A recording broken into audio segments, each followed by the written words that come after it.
On today's show, Laura Heywood interviews. Dexter's dead. Oh my gosh, we're having madness here at Laura Heywood interviews. Oh my goodness. Live radio, y'all. I'm Laura Heywood, and this is Laura Heywood interviews. Let's try that little stinger again. We'll just start the whole show from the top. Here we go. On today's show, Laura Heywood interviews.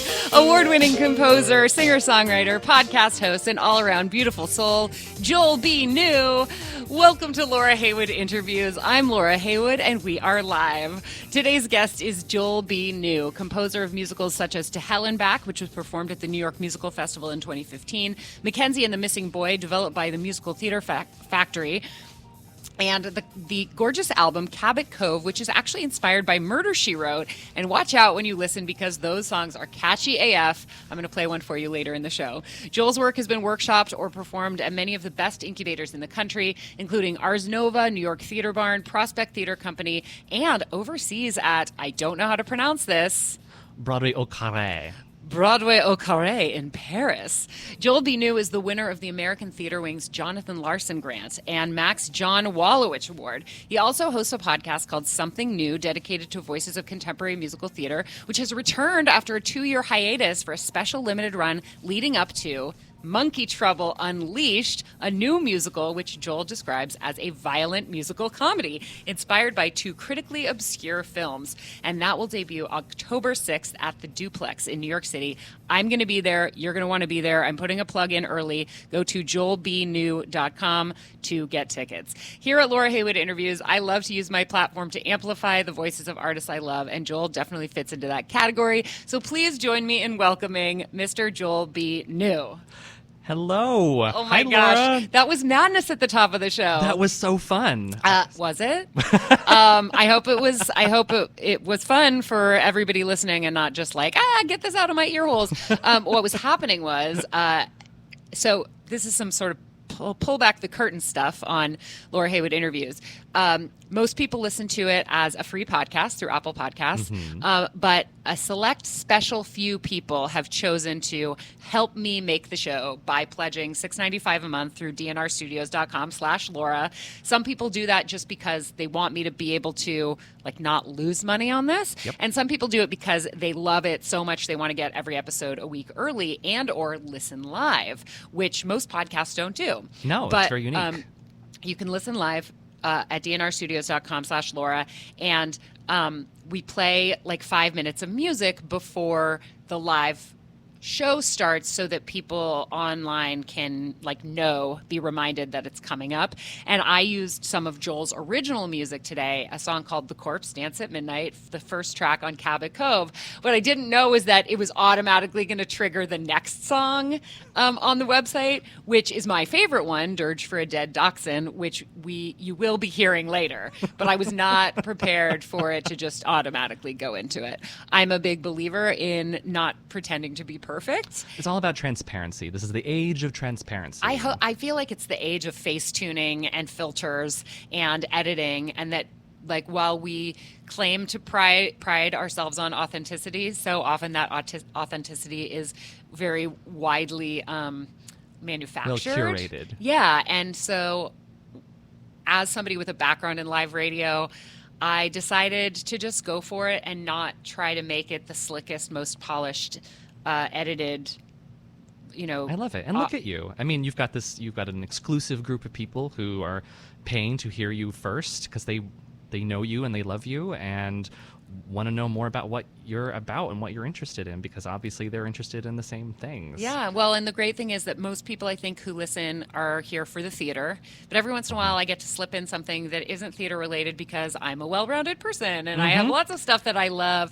And I'm getting ready to have a chef come in. I had my one of my personal trainers come in, and we talked about the intersection between fitness and entertainment and how that can sometimes be dangerous when people are watching things like American Ninja Warrior on TV and being like, that's going to be my new fitness routine is, doing obstacle courses, and then they end up hurting themselves. But also how, Instagram videos of fitness professionals can inspire and be both entertaining and, useful. And anyway, so the reason that I call it Laura Heywood Interviews and not the Broadway Girl Show is that I'm more than just Broadway Girl. We're all more than Broadway Girl. I know.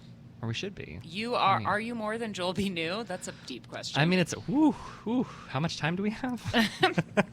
Am I more than Joel B. New? I mean, I think I cast a wide net of things that I'm interested in, both professionally and I'm very curious, and I want my work to reflect that curiosity. Yeah. So I make sure that like my Spotify playlist has very little show tunes on it, to be honest, which sometimes is detrimental because people make references to shows that are on Broadway right now, and I'm like, I don't know that score yet. Oh, sorry. Yeah. But I also believe like I won't listen to a cast album of something that's currently running on Broadway until I've seen it, because cool. I don't know, I just believe in like the visual, like seeing the whole show. You know, I don't want to make any judgment about the show until I see and hear it at the same time, because then you're actually experiencing the whole product. And I'm lucky enough to live in a city where I can do that if I can afford to, but that's different. Yeah, well, there are all these cool ways now of figuring out discount tickets, whether it's through Day of Rush and Lotto or, things like StubHub or Today Tix. There are ways to find, it's still not generally as cheap as going to a movie, but it's a live theater experience. So you don't necessarily always have to pay $200 for a ticket. I'm currently having that dilemma right now about, do I listen to it with the like Broadway bound musical 6, which is about Henry VIII's wives, and it's done in like a very contemporary pop feel. And from what I've heard, it's like one of the wives is done in a Beyonce style, and one of them is modeled after Ariana Grande, and then one of them is modeled after Taylor Swift. I don't actually know who all the 6 divas are, but I think those are 3 of them. Anyway, from what I've heard, it is the most catchy, best workout cast album since Hamilton, and everyone is obsessed with it. But the show's coming to Broadway, and I want to see it, and I kind of want to wait. But I'm also so eager to figure out what everybody's so obsessed with. I'm with you right there. Yeah, that's why I haven't listened to Hamilton yet. Wow, you haven't seen it? Nope. Wow, Joel. I know. I'm so late to the party. I'm not judging you for not having seen it. No. It's so ubiquitous. I mean, you must have heard snippets of it. Oh, for sure. Yeah. Around. And I teach, I have many side hustles, and one of them I teach a group singing class, and they definitely want to do Hamilton. I'm like, all right, well, for you and for the money, I will listen to this track and learn how to play Dear Theodosia on the piano. Right, because everybody wants to sing that one. And I got the King song, too. Do people want to hear You'll Be Back? They do, perform You'll Be Back. Mm-hmm. I'm going to try to figure out a way to get you into Hamilton. Not that I really have any connections, but I just feel like it's time. It's time. I know. It's on the list. Yeah. For sure. Have you seen Beetlejuice yet? I have not. That is one that it was sort of a sleeper for me. Like, I was kind of like, I mean, I'm obsessed with Alex Brightman, and I'll go see anything that he's in. I saw him in School of Rock. Phenomenal. Yeah, I mean, I posted this on Instagram last night. He is the most committed Broadway performer I've ever seen. I saw that post, yeah. He acts from every hair on his head to every toenail and everything in between, and he's like, I don't think he knows the word marking. No. I think that he gives it everything he's got, and it goes to every corner of the theater.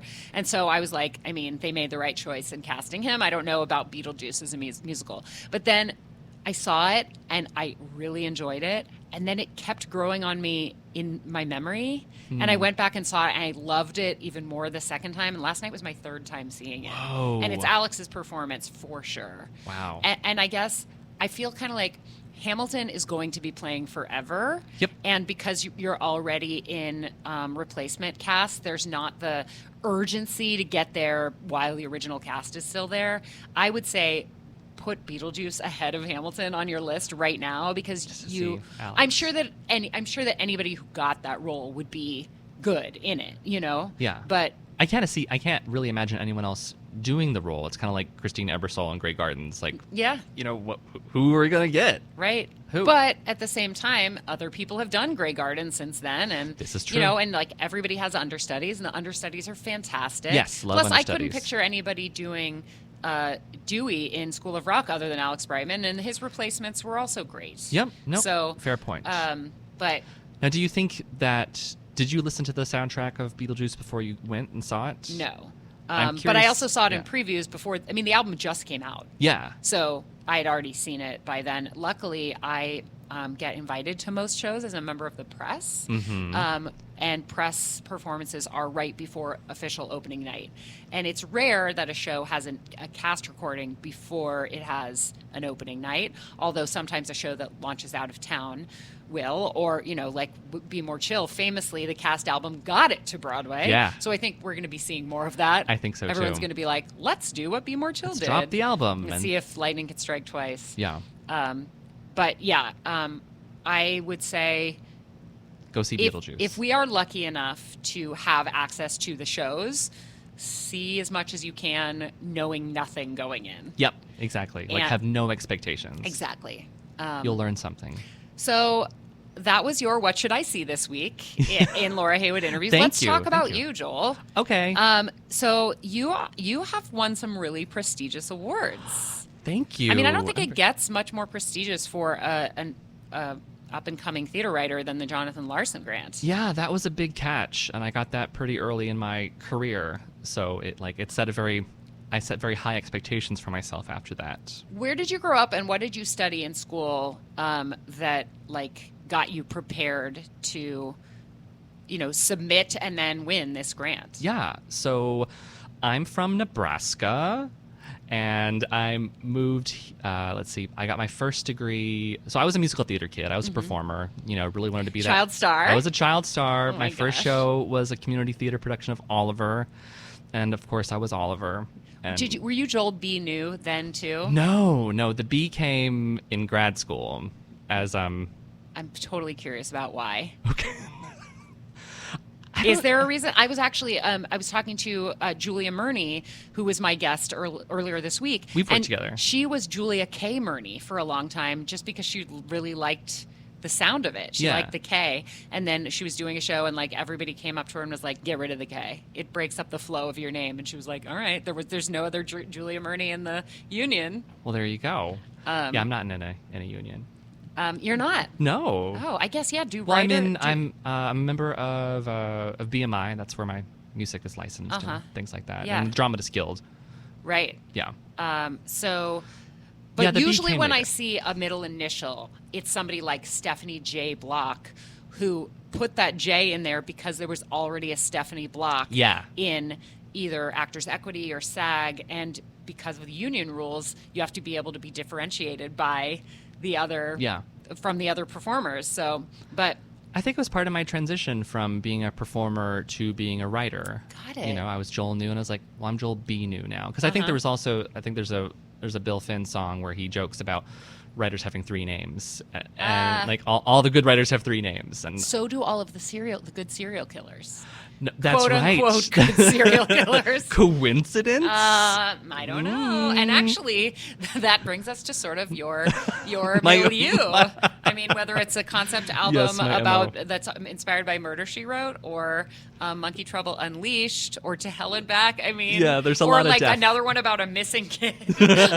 Joel, you have a sort of a twisted mind. I do. I have a good sense of humor, but there's also a lot of darkness in there because I think the world has a lot of darkness. But I think the best way to face that darkness often is to look at it with humor and with shine as much light on it as possible. Yeah. And not ignore it. So I want to come back to that, but let's go back to, I totally interrupted the flow of your story, like your origin story. So you grew up in Nebraska, you were Oliver. I was Oliver. As Joel End knew. of story. Yes, I was 10. And then from there, I continued to hone my craft as a performer, and I went to Oklahoma City University, home of Kristen Chenoweth and Kelly O'Hara, among others. Heard of them. Yeah. And I got my bachelor's in musical theater performance. And while I was there, I took a lot of music theory classes and ear training and things like that because it's a music program instead of a fine arts program. And I learned that I had an unearthed passion for writing and composing. And Had you taken piano as a kid, or? I started piano when I was like 12. Oh, that's. I started late. Yeah, that sounds like. It sounds ridiculous saying, but 12 seems old. It is old. Yeah, it's very old. I taught a 6-year-old yesterday, so that's yeah. So So OCU, and while I was there, I learned that I wanted to make musicals in a different way. And that's when I interviewed or auditioned for the graduate musical theater writing program at NYU Tisch. And little known fact, I was actually waitlisted. Really? Yes, I was. And I kind of love that. Yeah. As you know, just from like having been friends with me for years, I'm really big into the you don't have to skyrocket straight to the top, and the obstacles that you face or the setbacks can often be the fuel you need to get you where you eventually land. Oh, absolutely. I mean, that's why I write about death so much. So you're waitlisted, and then had you applied anywhere else? No. Did you have like a backup grad school? Well, there's not like a backup graduate musical theater writing program in the nation. There's the BMI workshop, of course, which is a different beast. Tisch really the only one? I mean, it's definitely expanded since then, because that was a while ago. Yeah. We're old. and you thought 12 was old. Yeah, so, I mean, that was just kind of like my dipping my toe in the water, and I was like, all right, either I get in or I won't, and I'll continue my passion for performing, and I'll like write on the side, whatever that means. And so then I actually moved temporarily to California, and I was performing at the Great American Melodrama and Vaudeville Company. Wow. Yeah. I didn't even realize such a thing existed anymore. I'm pretty sure it's the only one. What kind of stuff were you performing? We were doing 4 shows in rep for the whole summer. It was like 4-month contract, and we were doing a melodrama called After Dark, and like The Sins of San Francisco or something like that. And then we did like a cute vaudeville that was all like food themed songs. And we did another one called like Girl at the Golden West. Are these vintage shows? These are from vintage, the vaudeville? Authentic melodrama shows. I think of like performing arts from the vaudeville era as being inherently problematic somehow. Did you have to do a lot of editing, or was it like cringe-worthy content? Well, they added songs, so that was fun. So like the original content and was just dialogue, and it was very it was a little problematic, but we all went into it with like a sense of humor and like very because like you have to, because it's such big choices. There was a scene where like someone basically tied to the railroad tracks, and I had to come in and like save them. And I was 22 playing a 40-year-old with like a drawn-on, penciled-on mustache, trying to be like the butchest, bravest man on stage. Did you look in character sort of how you look in real life now? Yes. Because you're bald, you have a mustache. Yes, and I wear bowler hats now for fun. Unironically. Yeah, unironically. And I wore a bowler hat in that show. God, I should definitely do a comparison photo. Oh my gosh, you totally should. You were dressed up then as adult Joel New. It was. Now. I didn't know how much foreshadowing was actually happening in those times. Anyway, so then I got a call from NYU through my contract, letting me know that they had space for me. And you were like, see you later, vaudeville. I'm going to New York City. Packing my bags like a star to be. And I finished I'm going to hitch across the country with my thumb and my sack over my shoulder. And a dream. No, I finished my contract because I'm a good boy. And then I started grad school about 2 weeks late. Oh, and they let you do that? Yep. That's great. Yep. I honor my contract. And then how long after you graduated did you apply for the Larson grant? And did you get it the first time you applied? I did not. I love it. I graduated in 2006, and I applied for the 2007 and didn't get it, and then the 2008, and I got it. So, I mean, that's a really short... I mean, I could give you a whole long list of awards I haven't won, because that's fun, that I've applied for many, many, many times. Well, I'm glad you keep doing it. Like there's a much longer list of composers who have not won the Jonathan Larson grant. And I think that I don't have any numbers, but I think probably most people who win it don't win it on their first time around. Yeah. Famously, Lin-Manuel Miranda never got that grant, and he applied for it, and he recently posted on Twitter his rejection letter. No. That's so funny. Yeah. I mean, I think it's so easy, especially if you grow up with a certain kind of mindset, to get a rejection and think that it defines you. Right. And there's a difference between, like, being like losing out on an opportunity and being a loser. Right. But I speak from personal experience where like one thing that you might know about me, both you, Joel, and you, the listener, is that I get like ridiculously excited about stuff. And in the last couple of years, I've gotten really excited about scouring theater floors for abandoned plastic Broadway logo sippy cups after the shows. Oh, how funny. They basically, because of a technicality in terms of like the merchandise contracts versus the concession contracts, those cups are not considered merchandise. They're considered free with purchase at the concessions, which means they can't be sold online, which means the only way you can get them is if you buy a drink, a beverage of some sort at the theater. And meanwhile, there are kids and people of all ages all over the country who'd love to have this souvenir, especially some in the age of like reusable everything, who don't have a chance to get one of those. And then there are all of these like rich theater goers who buy a $30 cocktail and are just as likely to keep the souvenir cup as they'd be to keep an empty beer can. Like, why would you keep the thing that it comes in and the cost doesn't occur to them? So they, I can only imagine how much energy it would take to recycle them if they're even recycled, and how much landfill space they take up. So I started picking them up, washing them, and sending them out to people all over the country. And I have a Facebook group called Broadway Sippy Cup Collectors that now has 1,000 members. Oh my gosh. And it's become this whole little, I don't want to say industry, but it's become this club. Anyway, the reason that I mention that is that I applied for a grant with the Broadway Green Alliance, which is an environmental wing of the Broadway Cares Equity Fights AIDS, and I basically wrote up a proposal of how to make it, to expand it and make it more official, where I would work with the Broadway Green captain on each show and the house managers to sweep the theaters on a regular basis, clean them in bulk, and like do contests for creative uses with the cups and all this other stuff. And when I got that rejection letter saying I didn't get the grant, I was not only heartbroken, I wasn't really heartbroken, I felt ashamed. I felt like I should have known better. Why did I even put myself out there? Like, this was dumb. I should have known. Like, what was I thinking? And then I was like, this is not what your mindset is supposed to be.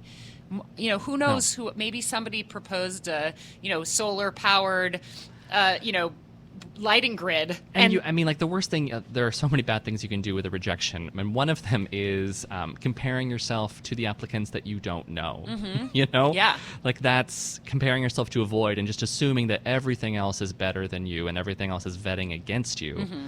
And that's not helpful. And that has taken me years to master that kind of mantra, where when I get the rejection, and I definitely say when, because it happens, I have to remember that art is subjective, and my stuff is good, and I have to know that and own that first. And your stuff is so good. Thank you. And I'm so excited. This will actually be October 6th at the Duplex. Yeah. Your new show, Monkey Trouble Unleashed, is launching, and it is actually the first time I'm going to get to see your work performed on a stage. That makes me so happy. It makes me happy, and it makes me like, well, what have I been waiting for? Like, why didn't I go see this NIF show in 2015? What's wrong with me? Get on the bandwagon. There's plenty of room. I mean, I have had Cabot Cove, which is available on Broadway Records for years. Thank you. Will you tell the story you told me when you came in about what happened to you last night? Oh yeah. So last night, this is so networky. So I was at Feinstein's 54 Below last night, promoting Monkey Trouble Unleashed on Robbie Roselle's Tuesday night show. And, Robbie also works for Broadway Records, and he helped plug Cabot Cove. And I was like, oh, yeah, thank you, blah, blah, blah. And we did the song, and I was about to leave, and this gentleman tapped me on the shoulder, and he was like, you don't know me, but I love Cabot Cove. And I couldn't tell him, because I didn't want to scare him, how much that meant to me. I said thank you, and he said that he bought the physical CD, was all set to give it to a friend for Christmas or something, and then he kept it and just listened to it a lot. And he's like, I love it so much, and thank you. And and then we started geeking out about Murder, She Wrote, and all the different Twitter accounts and Instagram accounts that are just Murder, She Wrote worship accounts, and it was just a really special moment because I wasn't even there to plug Cabot Cove. Yeah.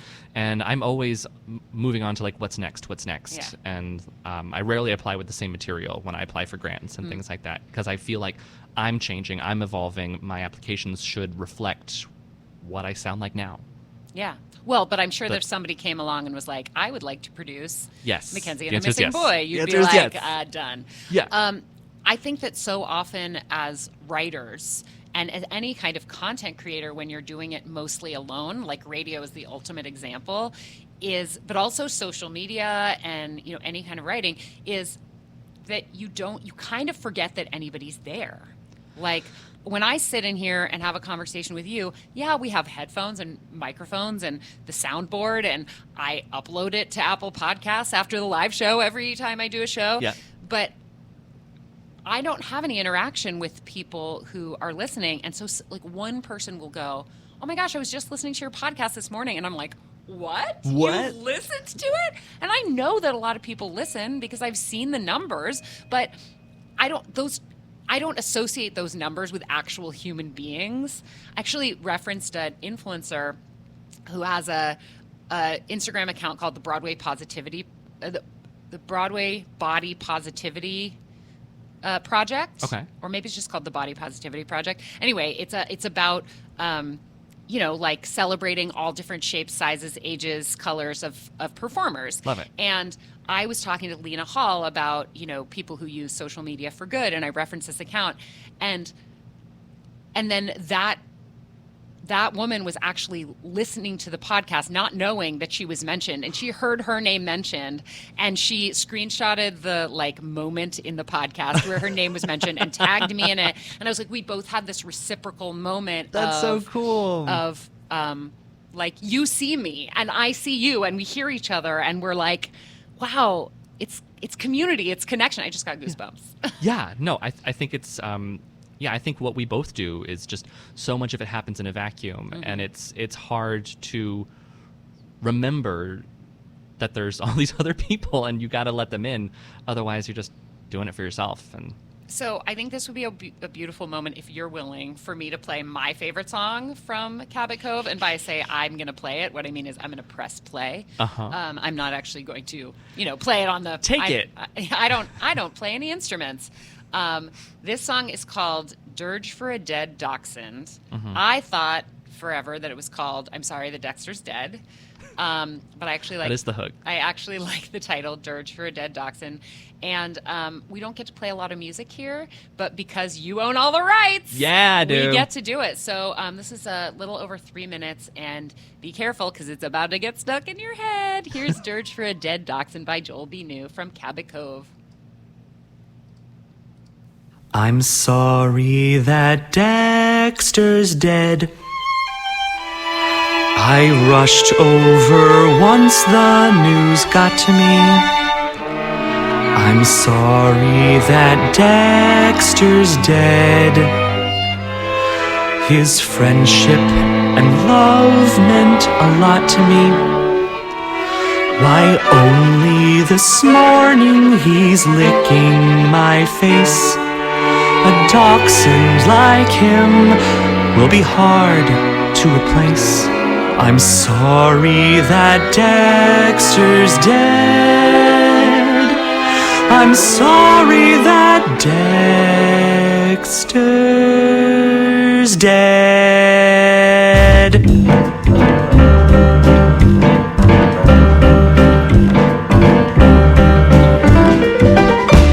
I'm sorry that Dexter's dead. Hey, the neighbors Eugene and Clarice are here. I'm sorry that Dexter's dead, but I don't get why the police are here. Is anyone really suspecting foul play? We weren't all that close at the end of the day. I'm sorry that Dexter's dead. I'm sorry that Dexter's dead. I'm sorry that Dexter's dead. Of course I can give you an alibi. I'm sorry that Dexter's dead, but but I was at home watching CSI. Just little old me, some rosé, and my cat. And yeah, CSI, got a problem with that. I'm sorry that Dexter's dead. I'm sorry that Dexter's dead. I'm sorry that Dexter's dead. The family stocks were to go to him. I'm sorry that Dexter's dead. My father could never say no to him. Why he's in the will is quite anyone's guess. Did I find it cruel and unmerited? No! I'm sorry that Dexter's dead. I'm sorry that Dexter's dead.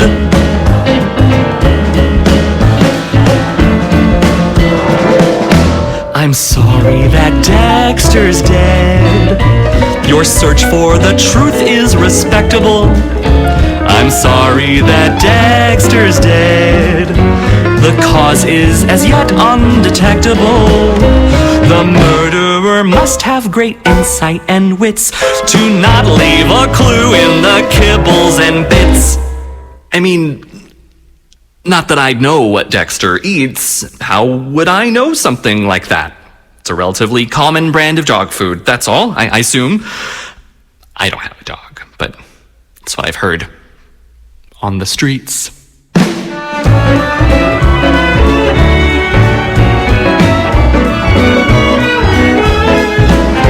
I'm sorry that Dexter's dead. I'm sorry that Dexter's dead. Am I free to go?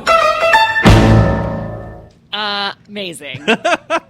It was fun to listen to that from a distance and to revisit, just having those flashes of recording it at Restoration Sound in Brooklyn and the Kickstarter campaign and like watching the string quartet and just like all those really cool memories that I hope I never forget.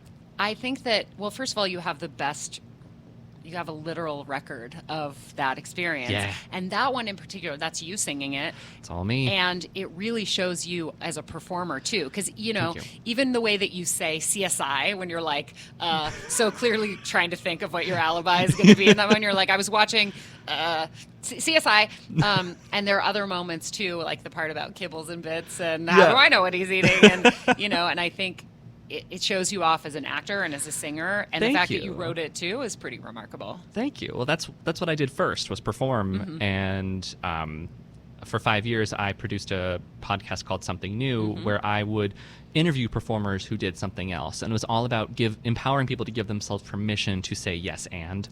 It's so funny that you say that, because I had a segment on this show for a long time called Yes and. In fact, I had this. Do you have a little stinger? Yes and. Yes and. Yes and. Because How cool are you that you can cue that up? Just I know. Like, summon it. Because I wanted to,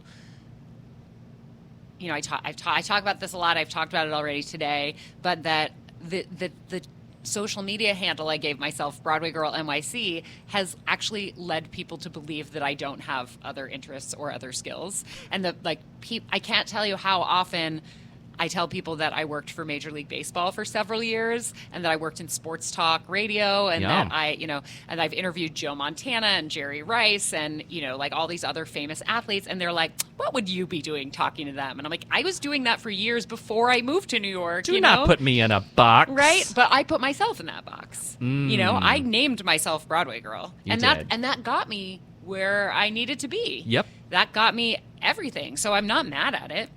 But it makes me, I think, spend a lot of time thinking about David Schwimmer. You know who that is?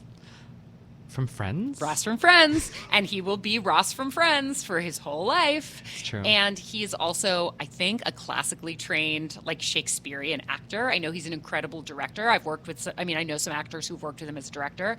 And he can't be mad at Ross from Friends because it got him everything he ever wanted. And yet, I'm sure that it drives him crazy a little bit when he walks down the street 15 years after that show went off the air and people are like, Ross, hey, Ross. We were on a break. Right, Yeah. exactly. Because he also was sort of doofy, like, Yes. you know, the character. Yeah. And I think probably David Schwimmer is a really different personality than that.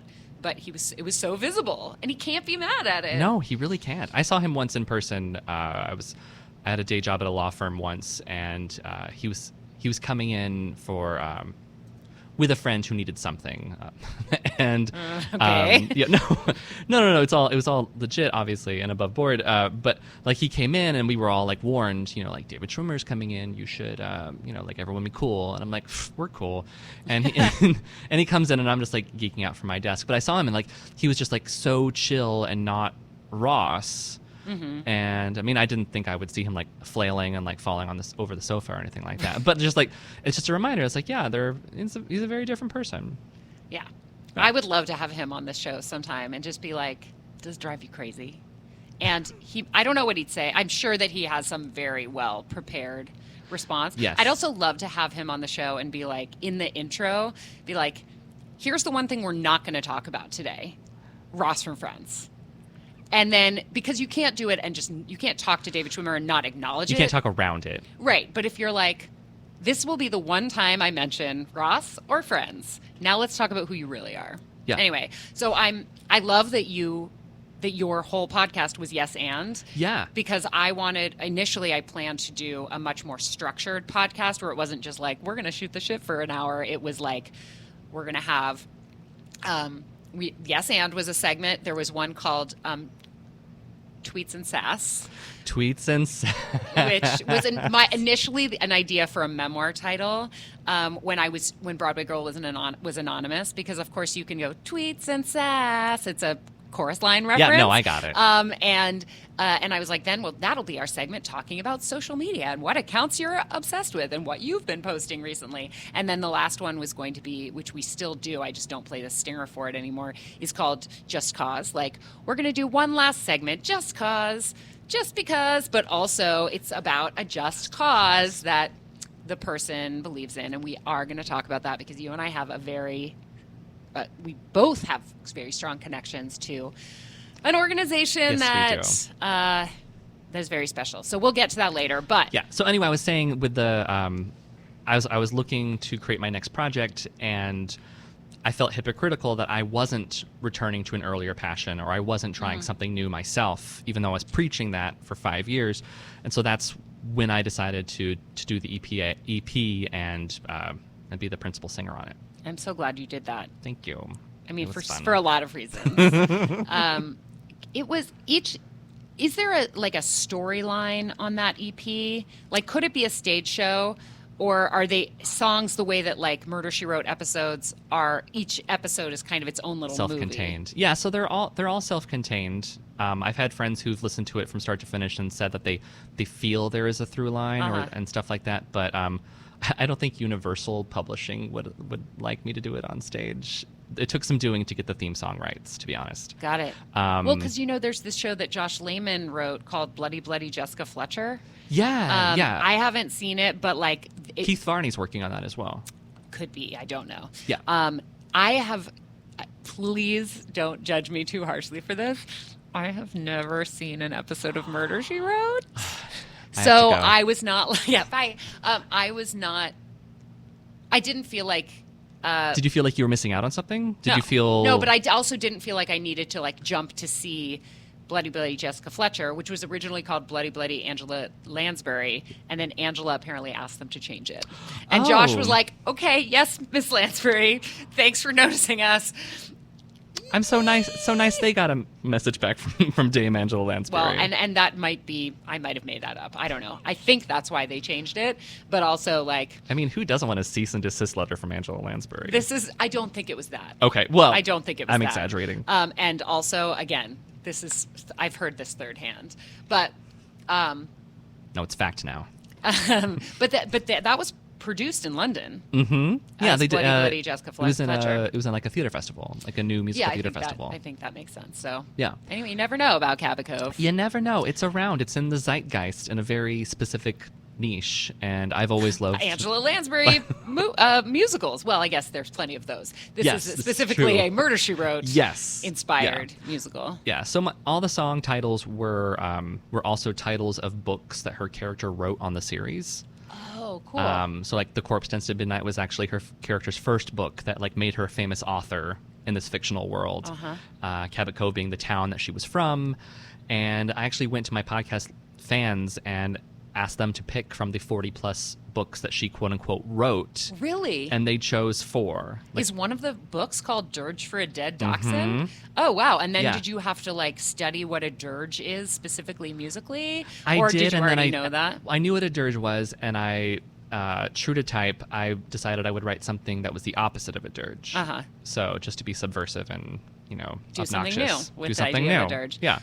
So we've spent a lot of time talking about Cabot Cove, and that is the album that you can get on Broadway Records. Yes. You can listen Available to it now. You can listen to it on streaming services, etc. Available now and forever. It's at one Barnes & Noble. There's a copy of it.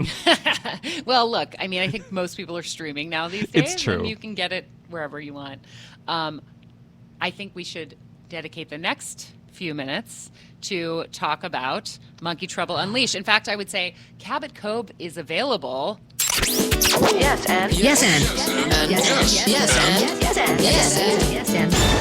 And Monkey Trouble Unleashed is coming to the Duplex on October 6th, and I will be there. I purchased my ticket already. Yes, you did. I watched not you a do maybe. it. Yes, Joel was looking over my shoulder, although not pressuring me in any way. I was like, I'm not missing it. And I'm actually skipping another event that night very consciously because I chose you. Thank you, Joel B. Thank you. I choose you. So tell me about Monkey Trouble Unleashed. Specifically, you say it is based on 2 critically obscure movies. Yes. And it is a violent musical comedy. What are we in for? You're in for a lot of fun, I hope. So I saw a movie when I was a little boy called Monkey Trouble. And it's like a family film about starring a very young Thora Birch and a capuchin monkey. And which has a David Schwimmer connection, right? Isn't it the same kind of Marcel? Yeah, it's a capuchin. There we go. The same Full kind circle. of monkey. I'm so glad we got another Friends reference in this conversation. Me too. So there was that movie, and for some reason, like I imprinted on that movie at an early age, and then in 2005, like 11 years later, this Jet Li movie came out called Unleashed, which was written by Luc Besson, who's behind The Fifth Element, which is like one of my favorite movies of all time, which is how I found Unleashed. Got it. And I went and saw it, and I looked around, and I was like, does no one else see that this is the exact same plot as Monkey Trouble? And the plot being that there's this central character who has been trained to be something that he's not, tries to escape that life, finds a new life, rehabilitates, finds his like true identity, his true self, only for his past to come back and haunt him one last time, and he has to kind of make peace with that and choose the life that he wants. And so in Monkey Trouble, this maybe I found a lot of depth in Monkey Trouble that wasn't there. No, I think it was there. I mean, from what I know, I wish that I had, like, hindsight is 20/20 or whatever. But like, why didn't I just watch both Monkey Trouble and Unleashed to prepare for this interview? No, well, that's the beauty of Monkey Trouble Unleashed is that you don't have to have seen either of these movies. It probably helps if you haven't. Okay. So I just combined them because I saw these plot structural similarities, and I was like, no one else is going to make this connection because it's so weird, let alone no one else is going to like make a musical out of these 2 movies and put them together. Sure. So that's what I did. So I combined a family film and a violent action thriller and made Monkey Trouble Unleashed, and I threw in like a gay love story and a nosy drag landlady and just like all the fun, absurd things that bring me joy, because I think we just need a lot more laughter now than we usually do. And so that was my mission. So in Monkey Trouble, it's a little girl who really wants a dog, but her parents decide she's not responsible enough for a dog. Yes. And so they let her get a monkey. Well, she finds the monkey in the park. So the monkey is on the loose. So the monkey has been unleashed. He wasn't a wild monkey. No, he was owned by this man who trained him to like pick pockets while they were in crowds. Oh yes, the tagline is "He's cute, he's cuddly, he's a klepto." But yeah, he was owned by I think Harvey Keitel played the part. I'm looking at the Wikipedia page Yes. right now. So yeah, so you can actually quiz me on how well I know this show. All right. What was the monkey's name? Which part? Because Harvey Keitel's character called him Fingers, but then Thora Birch's character renamed him Dodger. That's correct. Oh my gosh. Ding, ding, ding. Okay, you may now proceed with your musical. Thank you. So yeah, I combined them, and it's a good time. And so, is there a monkey in your show? Well, that's the thing. So what I did was, there's a central character named Danny, which is the name of Jet Li's character, who in Unleashed like wears this dog collar, and whenever Bob Hoskins, the bad guy, like removes the collar, Jet Li just automatically starts like attacking people at will. And so what I did was I put Danny as the central character, who is a human, who's a man, and his master, who was Bob Hoskins in the movie, Amy Jo Jackson in the concert. There's a lot of like gender flips, a lot of just gender neutral casting, and she calls him like her little monkey man, and she talks to him in this monkey way, and so she's trained him to be like very subservient. Like he doesn't talk. He doesn't talk till like scene 3, so we keep him like very mute. He sings minimally as well, which was like a fun challenge. So this is a very physical role. Very physical. Yeah, and we have Andrew Christie in this role, and he's hilarious. Hilarious. So like there's a lot of monkey isms throughout the show.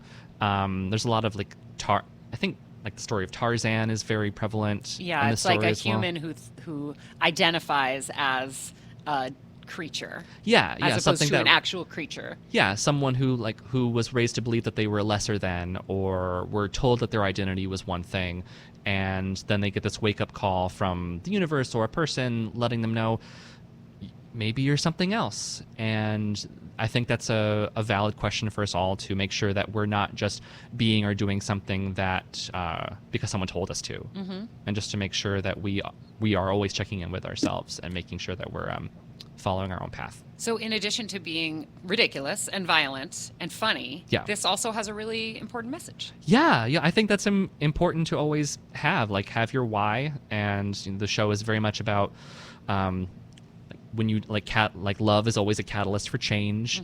It talks about nature versus nurture, a lot of things like that. But at the heart of it, it is a super silly show that has a lot of jokes and funny songs and a lot of physicality, and it's a good time. I think that's such a great way to do, like, we see so many musicals based on movies, and we also see some mashups, but like I love the idea that you took two shows that I think if anybody else had seen them, they would have seen two totally separate things. Yeah. And you saw a structure that's the same.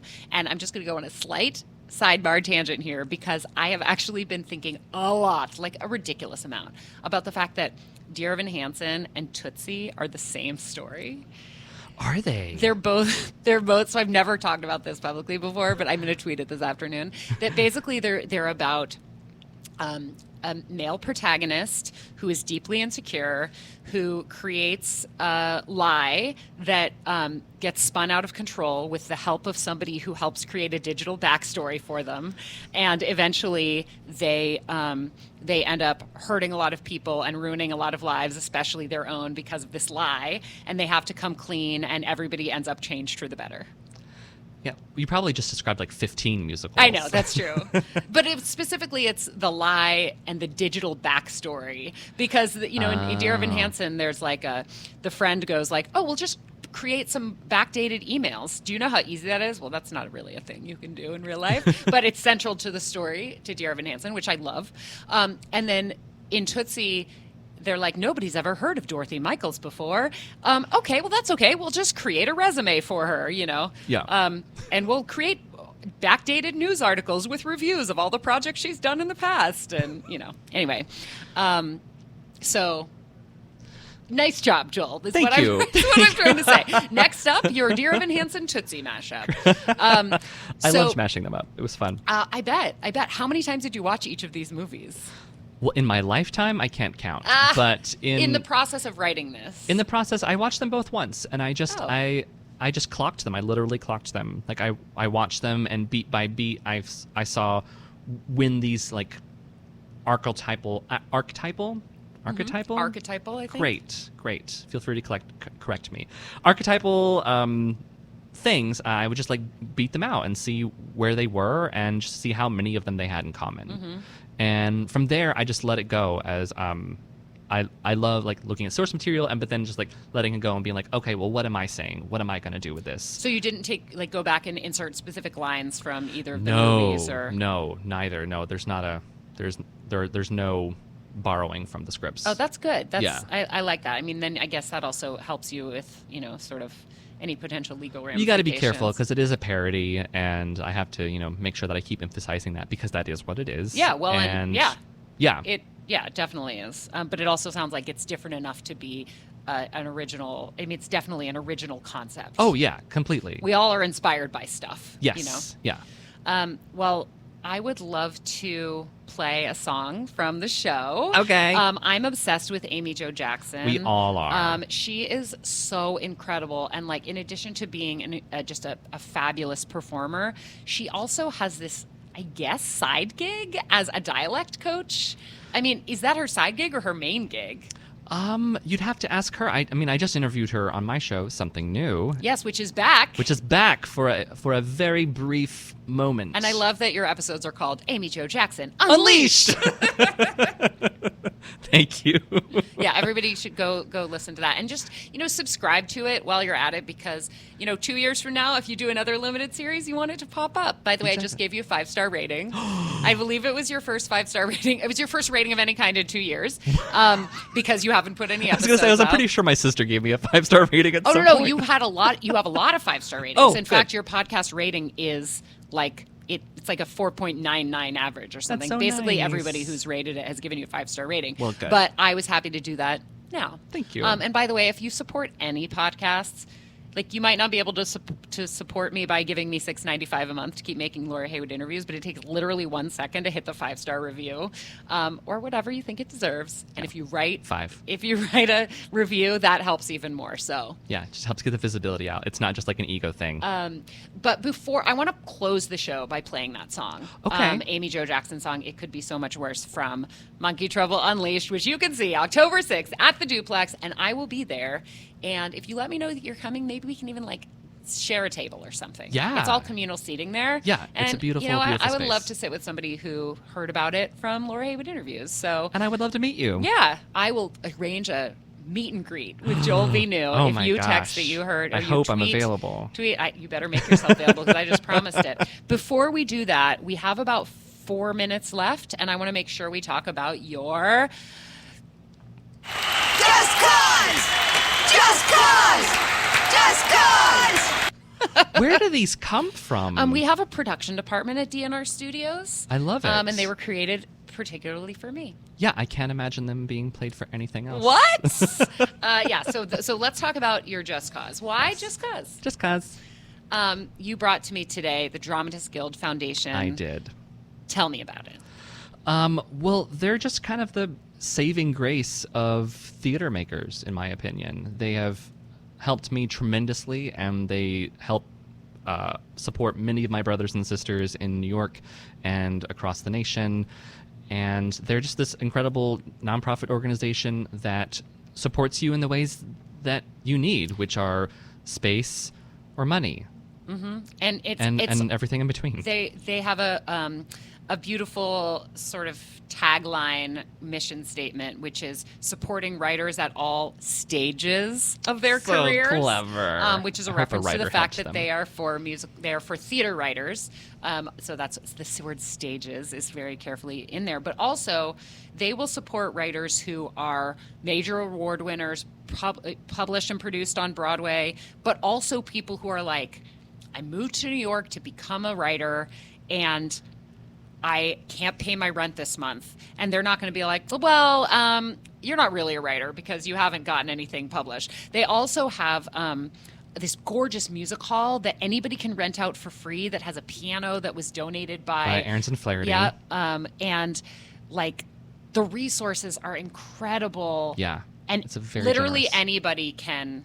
When I first heard about that, benefit. I went to that space not really knowing what it was for a writers group thing, and when they came in and like pitched it to us all, and they were like, "This is a free space and you can book it," and I was like, "What?" Yeah, and I've done social media workshops there. Yeah, and that they I've consider attended. me a writer. You know, Yeah. like because I write in my own, like 1 or 2 sentences at a time on Twitter. Hey, writing is writing. Yeah. And I've recorded my podcast there. I have done streaming concerts there. Mm-hmm. I have done table reads there.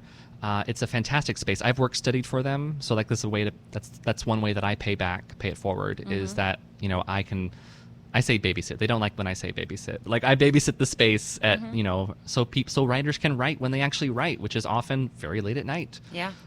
So that I really respect what they're doing, and I believe in their cause. Me too. In fact, I volunteered on their gala committee for the last 3 or 4 years. So I saw you at the last one. I know, so fancy.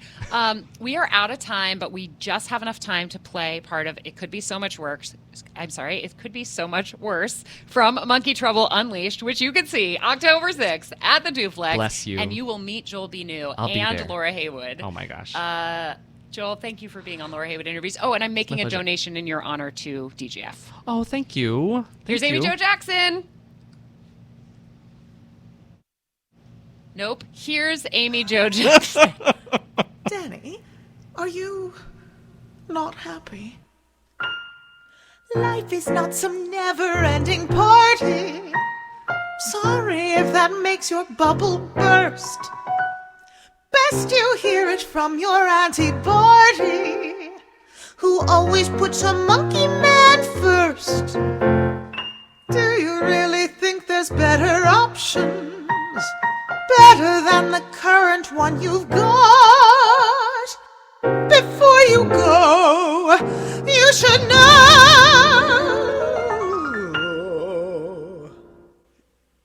there's not.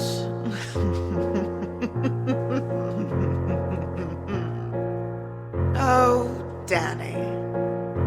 So what? There's no view here for you to admire. It could be so